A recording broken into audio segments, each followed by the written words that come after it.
क्या बीजेपी के आरोप सही साबित हो रहे हैं? करीब 600 बोरी सरकारी राशन चावल की कथित तस्करी करते हुए ग्रामीणों ने रंगे हाथ पकड़ लिया। मौके पर बीजेपी नेताओं के पहुंचते ही इलाके में तनाव फैल गया। सूचना मिलते ही पुलिस और खाद्य विभाग के अधिकारी भी घटनास्थल पर पहुंचे। पुलिस ने राशन डीलर के बेटे समेत 2 लोगों को हिरासत में लिया है।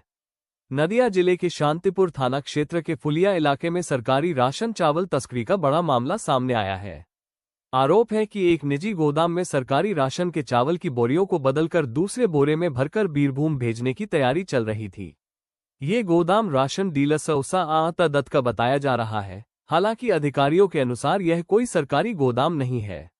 रविवार सुबह स्थानीय लोगों को एक ट्रक में बड़ी मात्रा में चावल लोड होते देख संदेह हुआ।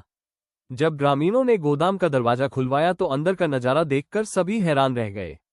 वहां बड़ी संख्या में सरकारी स्टिकर लगे खाली बोरे पड़े थे, जबकि चावल बिना स्टिकर वाले बोरों में भरा जा रहा था। स्थानीय लोगों का आरोप है कि करीब 600 बोरी चावल की तस्करी की जा रही थी।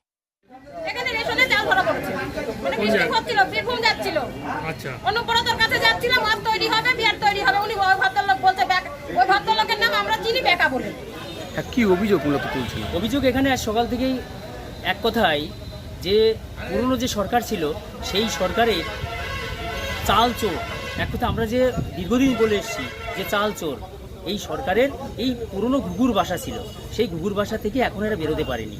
আমাদের পাবলিক সাধারণ জনতা এসে এখানে রেশনের চাল পাল্টানো হচ্ছিল, ভালো চাল পাল্টে খারাপ চাল দেওয়া হচ্ছিল, সেটা জনগণ ধরেছে।